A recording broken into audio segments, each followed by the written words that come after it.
Hey guys, I'm your host, Tara A. Devlin, and welcome to this week's episode of Kowabana, true Japanese scary stories from around the internet.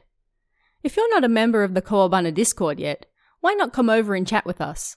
We talk about episodes as they come out, other Japanese horror, and we're even running a book club where we discuss a particular translated Japanese horror book each month. We're just about to start our next book, so come on in and check it out. You can find the link in the episode description or on kowabana.net. We'd love to see you there. This week is another of my favourite topics, cursed objects. My favourite is of course the Kibako, and if you haven't listened to that episode yet, you should go and check it out. We have another horrifying cursed box for you this week as well, but before we get into that, we're going to be looking at a terrifying family heirloom, I suppose you might call it, and why you should listen when people tell you not to enter a certain forbidden room. This one's called Rusted Spear.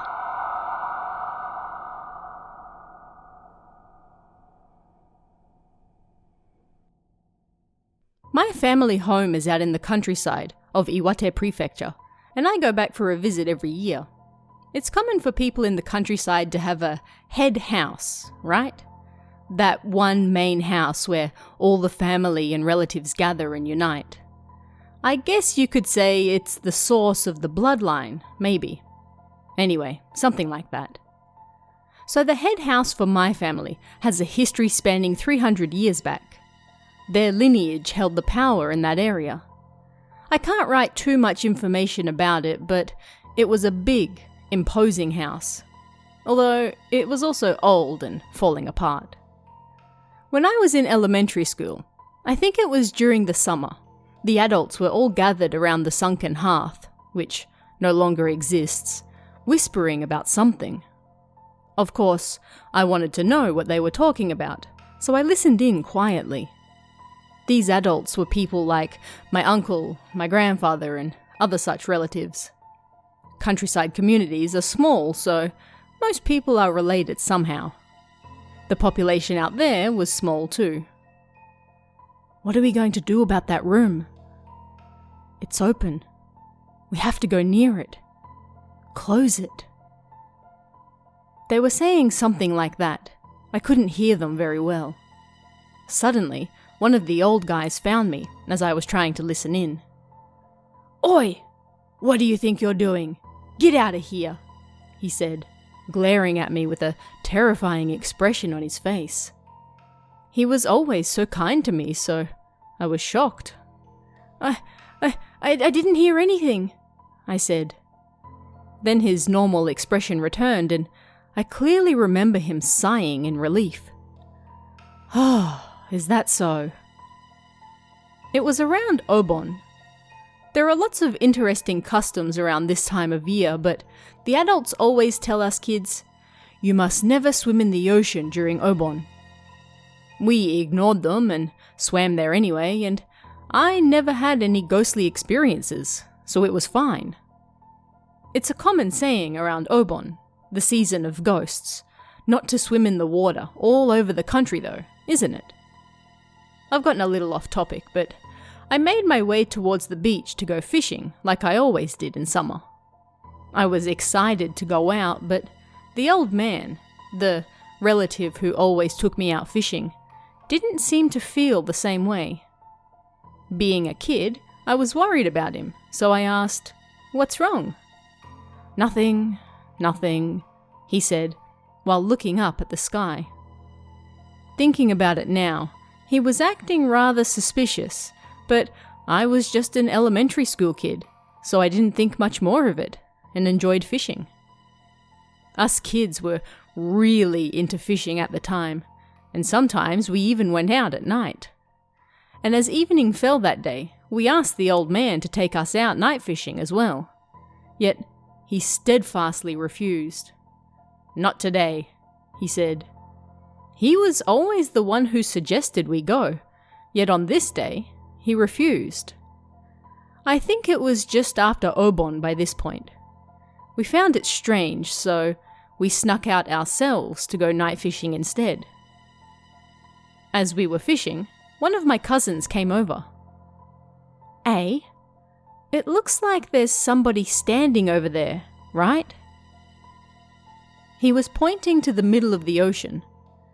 The wharf was a U shape, and there really did appear to be someone standing in the middle of the water. At first, I thought it was a fisherman standing in a boat, but it wasn't that at all. I mean, there was no boat out there. Thinking it might be a ghost, we all got excited and started jumping up and down, rather than feeling afraid of it. Idiots. Then the old man, my grandpa, and some others found us fishing down on the wharf. Once they saw us, they ripped us a new one. "What did you see? What did you see?" They screamed at us in the car. We didn't tell them about the thing that looked like a ghost, hiding the truth. At that they were relieved, which really stuck out in my mind. The adults remained silent the whole drive home. We found that strange, but we thought they were just upset because we snuck out to go fishing at night. When we got back to the house, my grandma rushed over. "You didn't see anything, did you? Did you?" She asked the exact same thing the old man did. "No," we answered, and she collapsed to the ground in tears. It felt like we'd done something terribly wrong, but I had no idea what it was to make all the adults carry on like that. After that, she put out some boiled moonflower for us, which was a local food. It was delicious. She was back to normal. Nothing like the woman who was just about to blow her fuse moments earlier. That just made me even more worried.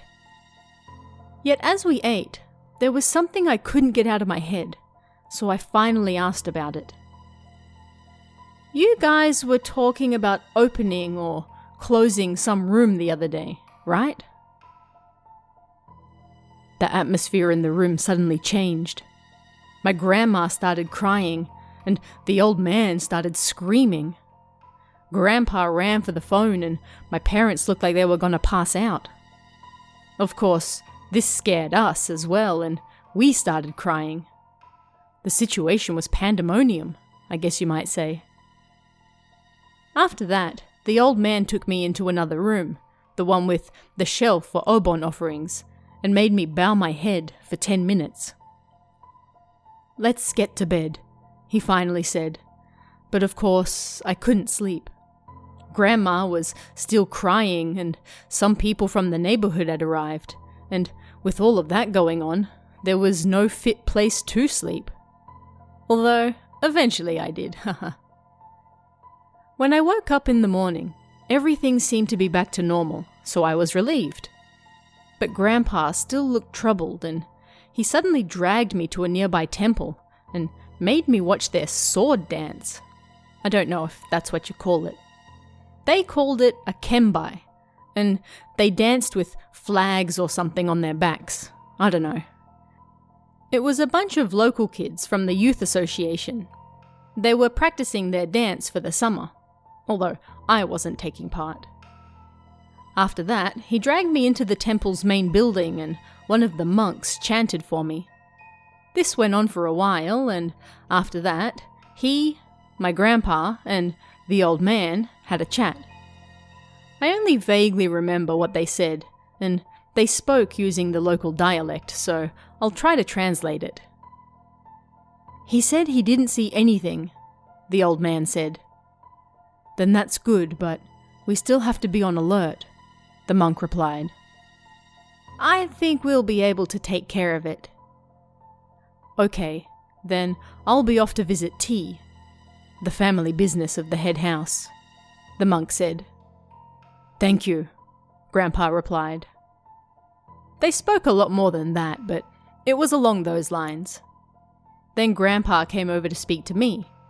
Now, this isn't exactly what he said, but this is the gist of what we talked about. "You generally know the layout of our house, yes? How many rooms there are? And the room that we use for storage. You know which one it is, yes? There's a sliding door at the other end of that room, right? Long ago you were no doubt told not to go near it, but just recently, that door has opened a little. In that room, we keep the tip of a rusted spear. There were 8 rooms in the head house, and it was a strange design with 2 verandas. When I was little, really little, they told me not to go around the veranda at the end of the house and not to go into the storeroom. The storeroom was always dark and creepy, so I never went there and did as I was told.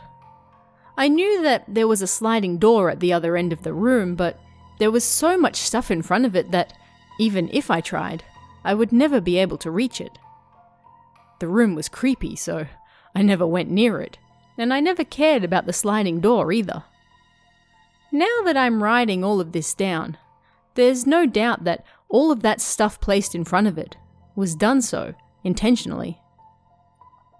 Then Grandpa continued. The tip of that spear, my grandfather's grandfather, and so on and so forth, since long ago, we've all been told that we must never go near it, nor look at it. The reason why we must never go near it is unclear, but according to the story my grandfather heard from his grandfather, long ago, when this village was suffering from a terrible famine, numerous people killed themselves with that spear. Nobody knows why, but that's what my grandfather heard. He was a little older than you are now when he heard it, but who knows what the actual truth is. That spear has long been in our family's possession. You've noticed it too, haven't you? That this house is the center of this area. That's why we have the tip of that spear. It's just lying there in the closet, but in reality, it's terribly dangerous. A charm was placed on the door to make sure it never opened. Of course, outside of the times we go inside to perform a purification ritual, we never go inside either. You've seen it yourself, haven't you? The monk who visits the house and goes into the storeroom. He does that so he can cleanse it. The monk told us that we mustn't let the children see it. You've heard this from the monk, myself, and the old man, right? That you mustn't ever go near the storeroom. But you're a good boy. You never went near it. Your father was a brat when he was a child, and he got all the way to the door. And well, what happened after wasn't pretty. But at any rate, there's something terrible inside that room. You can hear the rest of it from your grandmother. Of course, after hearing all of that, I didn't feel so good. I didn't feel like asking my grandmother about it either. I was just dumbfounded. And, being a kid, I was scared as well. But even though I didn't want to hear any more, my grandmother came over and started talking. I'll sum up what she said in my own words again. A lot of people died in that famine, many of them taking their own lives because they wanted the pain to end. They wanted to go to heaven and to be at peace.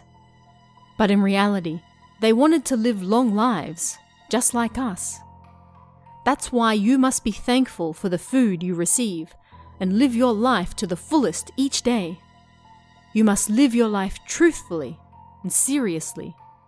You must never lie. So many women and children died in that famine.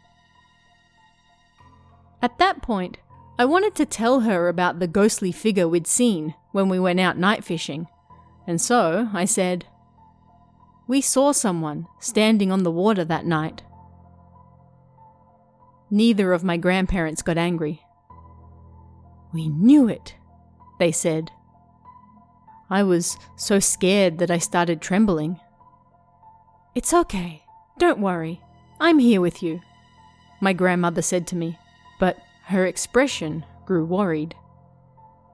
"I'm gonna visit the temple," my grandpa said and then left. The monk came over to the house the following day. No, now I remember. It was the day after that. That was the first time they permitted me to go near the sliding door. allowing me to help clear away all of the stuff and prepare some sort of shelf. It was like the type of thing you see monks praying to in the temple, and they let me help construct it too. The monk walked around muttering something, then stood in front of the shelf and started chanting, at which point they told me to leave the room. The sliding door was definitely open, about 10 centimeters by then. About an hour later, the monk left the room, and after that, all of our relatives gathered, and even some of the neighbors. Everyone prayed, and we watched another sword dance, and then the day was over. The monk came over to talk to me.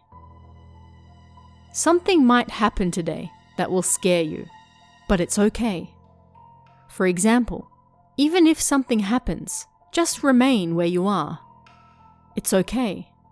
But whatever happens, you mustn't leave this place. Okay, I answered honestly. It wasn't like I wanted to go night fishing again. After that, the monk spoke with my grandfather and the old man. Is he going to be okay? Is he really going to be okay? I'm worried, the old man said.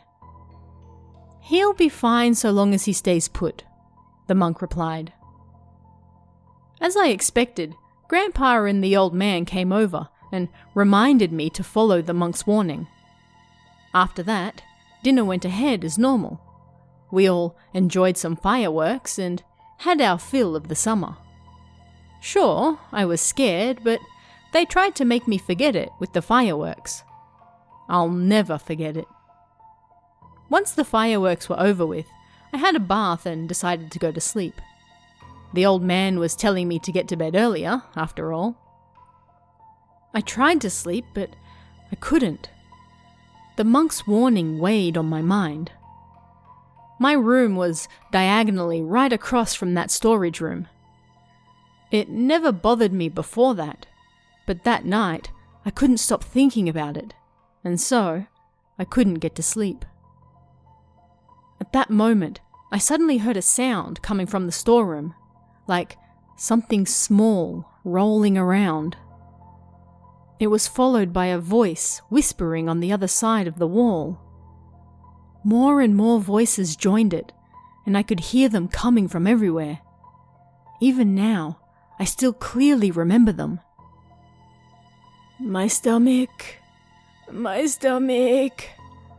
It's gone. It's gone. I want to live. My stomach. I don't want to die. It's gone. My stomach. Sir, it's gone.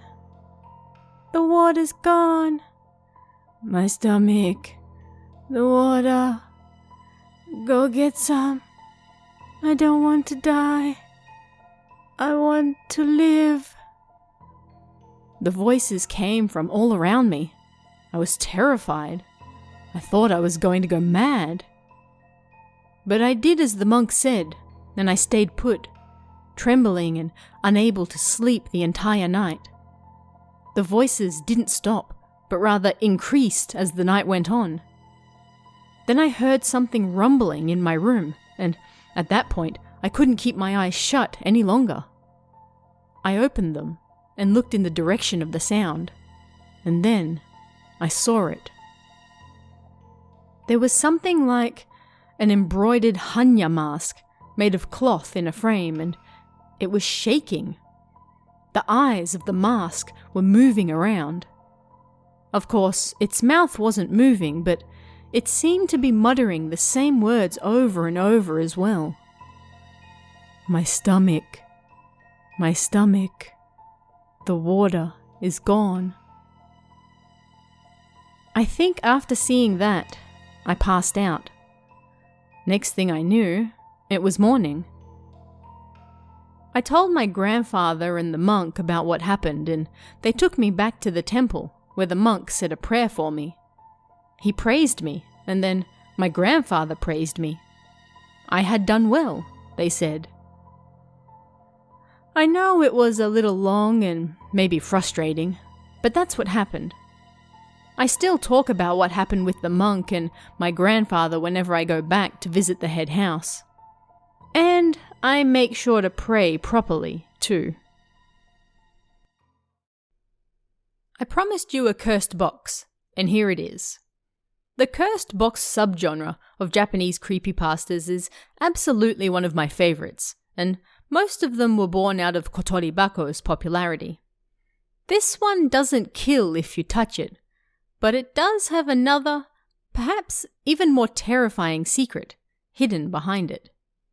Find out what in Kibako.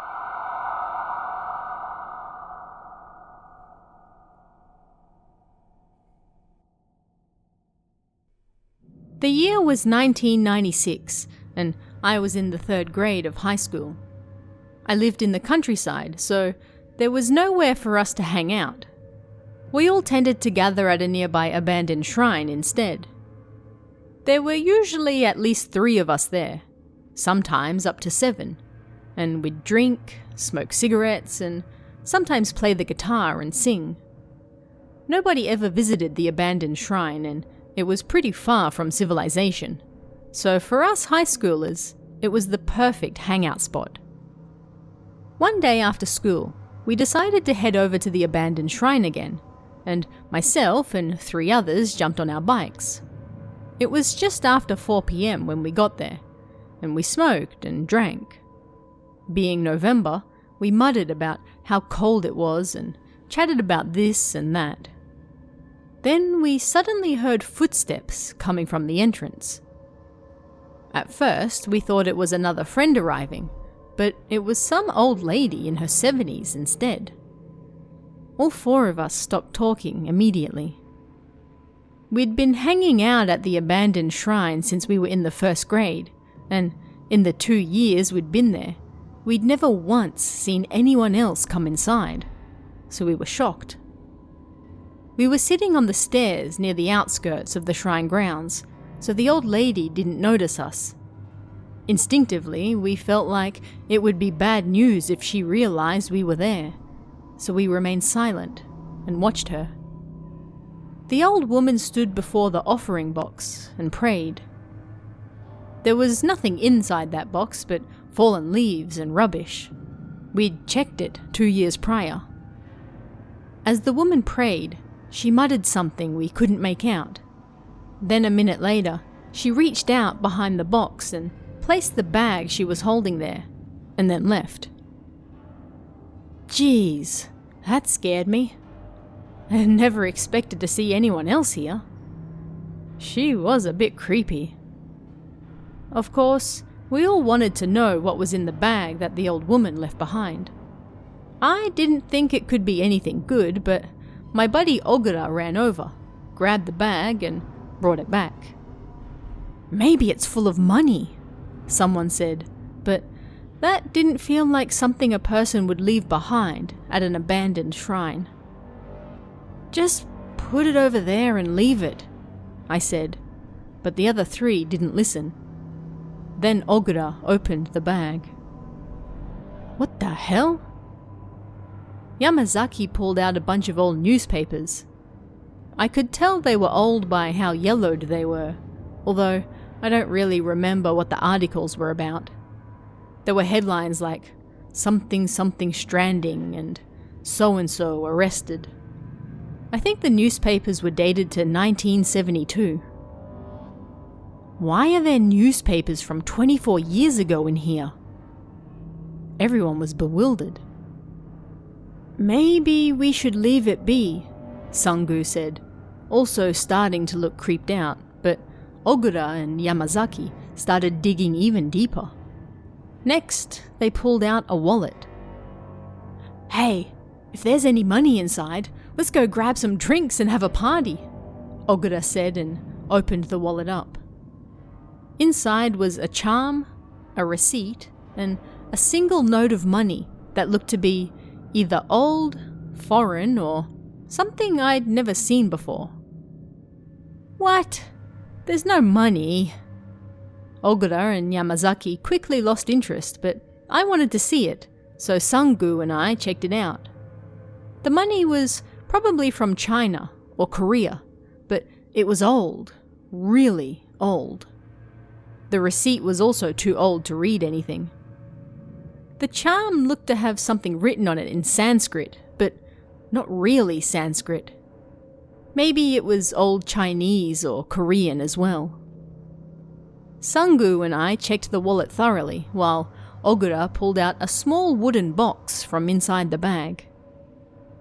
"What the hell is this? It looks like a treasure chest," Ogura said and tried to open it, but it wouldn't budge. "Leave it. There can't be anything good inside it," I said. "I don't feel so good," Sungu said, but Ogura and Yamazaki ignored him and desperately tried to open the box.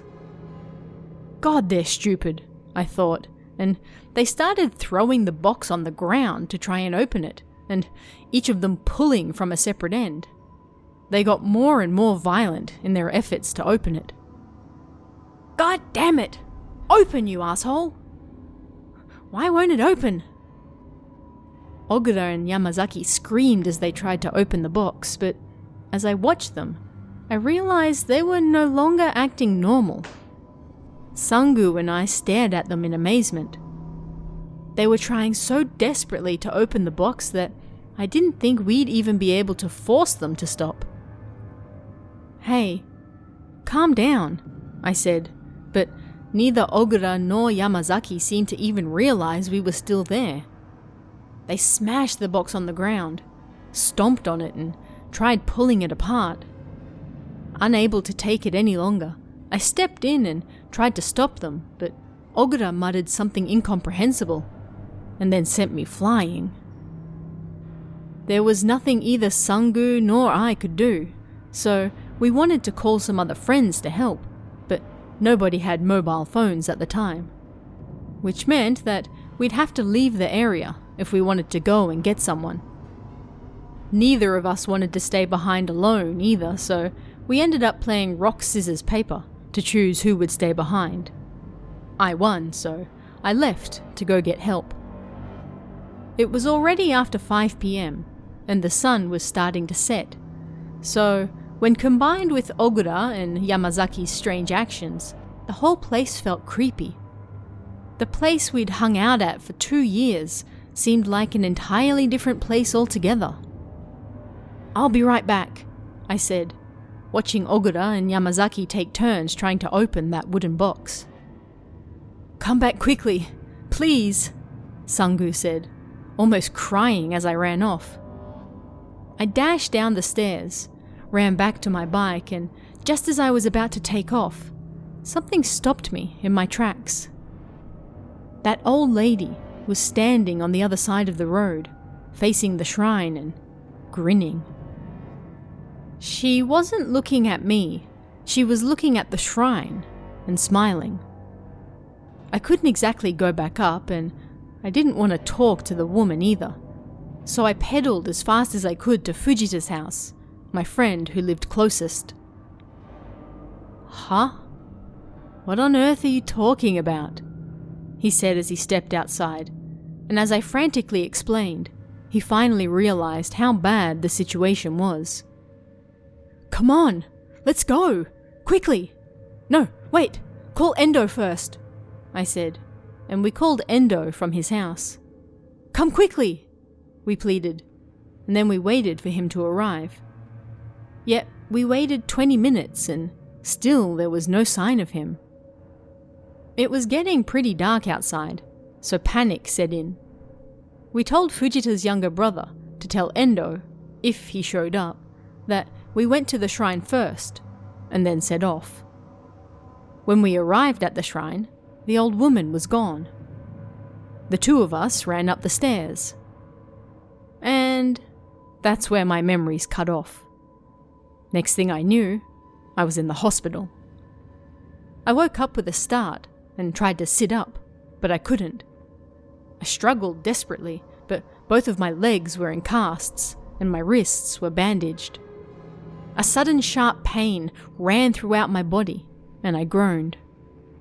I lay there in silence, hurting, and before long, a nurse or someone came in. I don't really remember well. This was followed by my family and school teacher as well, I think.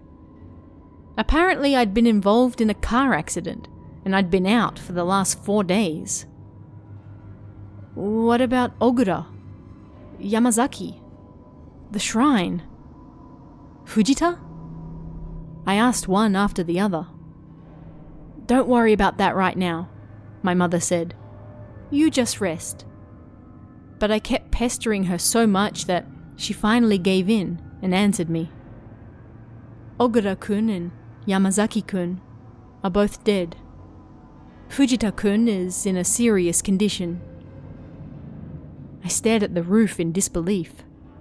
Apparently the 4 of us were riding our bikes home on the sidewalk when a truck hit us. Ogura and Yamazaki died instantly, while Fujita was in a coma. I read about it in a local newspaper in the library a few days later. I'm so glad you're okay, my homeroom teacher said, tears streaming down his cheeks. It's strange. I was heading towards the shrine. Ogura and Yamazaki were trying to open a box, so I went to get Fujita for help and then we went back to the shrine, I explained. Maybe I wasn't making much sense because neither my parents nor my teacher understood what I was saying. I woke up numerous times that night, and while I was of course shocked that my friends were dead, the strongest feeling of all was the sense that something was wrong. The next morning, Sangu and Endo came to see me. I'm so sorry, Sangu cried. I waited 30 minutes, but when you didn't come back, I left Ogura and Yamazaki there and ran. Ah, is that so? Was the only thing I could say. I wanted to tell him that he should have at least waited near the shrine for us, but I couldn't. After you left, Ogura started screaming. Just a little more! Just a little more! And then Yamazaki screamed that it was about to open, so I got scared and ran. I dunno what's going on, Endo said. But when I went to Fujita's house, his brother said that you guys told him to tell me you'd gone to the shrine already. I went right over, but you guys weren't there. Some other people were though, so I went home. I was surprised when I heard about your accident the following day. Other people? There were several people in our usual hangout spot, but it was too dark to see them and your bikes weren't there either. It all seemed a little weird, so I went home. Sangu and Endo chatted for about another 20 minutes, sad looks on their faces, before leaving. After that, a detective came to see me, and I told him everything that happened, but he seemed more interested in the accident than what happened at the shrine. I don't remember the accident at all, I said, and the detective left, looking disappointed. The next day, several detectives, insurance people, and lawyers came to see me and ask about what happened, but they were all more interested in the accident than what happened at the shrine. Apparently the truck driver was suffering from a mental illness and after the accident, he fled the scene and tried to kill himself. Yet he was unsuccessful and taken to the hospital, but he refused to talk. A few days later, Fujita passed away as well. His little brother seemed to hate me for it, and when I went to visit Fujita's house after I got out of the hospital to light some incense for him, he ignored me the whole time. I had already been accepted to a university in Tokyo at the time, so from January I started back at school, and in March I graduated. Everyone was oddly nice to me, but things soured between Sangu, Endo and I, so we stopped seeing each other so much. Apparently Sangu took his own life 4 years ago, but I haven't been back home in a long time, so I don't know all of the particular details. So much had gone on that I kept my distance from my hometown.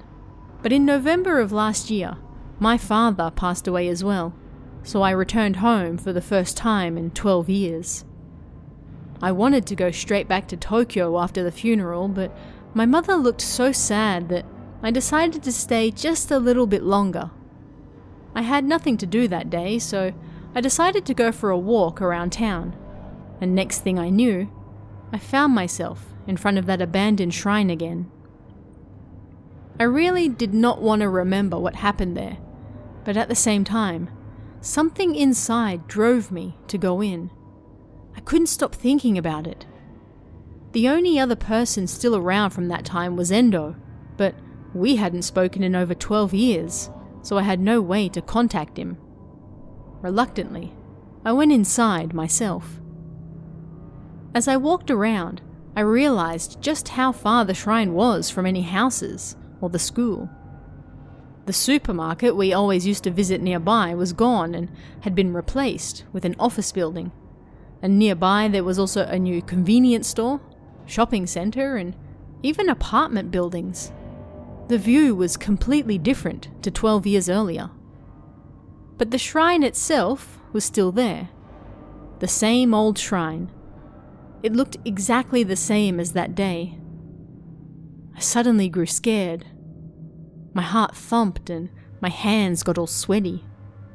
I wanted to turn back and go home, but I'd already come all this way, and something inside me fought against my fears. Nervously, I started climbing the stairs. Things should have looked like they always had, but they didn't. The shrine looked beautiful. The main building, the stone path, and even the offering box had all been made new. A young woman stood nearby with a broom, cleaning. She was beautiful. Normally, I wasn't the type to talk to strangers, but the shrine had changed so much that I couldn't stop myself. I called out to the girl. "Excuse me? I used to come to this shrine over 10 years ago." "Yes?" the girl answered. It's unrelated, I know, but the girl looked just like Minami Akina if she had long hair. "I used to come here around 10 years ago," I said again. "Wait here, please," she said, putting her broom down and rushing off to get someone. I looked around the shrine grounds. I could see a housewife hanging out washing on a balcony next to the shrine, a building that didn't exist 10 years earlier. "How can I help you?" A dignified old man approached me. He was no doubt a priest, but he was wearing normal street clothes. The girl picked up her broom, bowed, and moved to a different location. "I'm sorry, but 12 years ago..." The priest listened to me in surprise as I explained my story. I told him everything. How we'd hung out here for 2 years, about the old lady, and the accident after. "Ah, I see. Well, actually, 3 years ago this shrine separated from the head shrine and was restored," the priest said. "Oh, is that so?" I never thought I'd hear anything like that. Perhaps they actually got the box open, huh? That box was a gateway to the underworld, although I've never actually held it myself. "I'm sorry, what?" "A gateway to the underworld. Where is that box now?" "Well, there are all sorts of names for it, but we call it the Kibako, the mourning box. My predecessor before I came here 6 months ago suddenly disappeared. I didn't hear the full details, but I heard that he was involved with the Kibako at the time." "Eh? What exactly is this Kibako? Does it have something to do with the deaths of my friends? I don't know. It might be that it occasionally takes lives as well. I'm terribly sorry. The priest held a purification ceremony for me after that. He changed into his robes and, for 30 minutes, the atmosphere turned serious as he cleansed me of evil. The girl came over to check on us every now and then. I smiled casually at her as I sat in formal Caesar style. She smiled back, I think, and then left. Please forget all about what happened. Think of it as nothing more than a random attacker who just happened to pass by you on the street, the priest said. I thanked him for speaking to me and also for performing the ritual. After that, I returned to Tokyo and my normal life. It wasn't long until I started to have these regular dreams, like once every 3 days. I dreamt of the shrine after I arrived there with Fujita. Fragments of what happened between arriving at the shrine and the accident appeared. It wasn't the truck driver's fault. It was our fault, as Fujita and I struggled on the road with Ogura and Yamazaki. I also had other terrifying dreams of inside the shrine grounds. I've never told anyone about them. I fear that if I do, something terrible will happen. Recently, I've started to think that these dreams aren't actually dreams, but are, in reality, my broken memories. When someone gives you a gift, you should always treat it well. Because if you don't, well, find out why in The Doll's Eyes.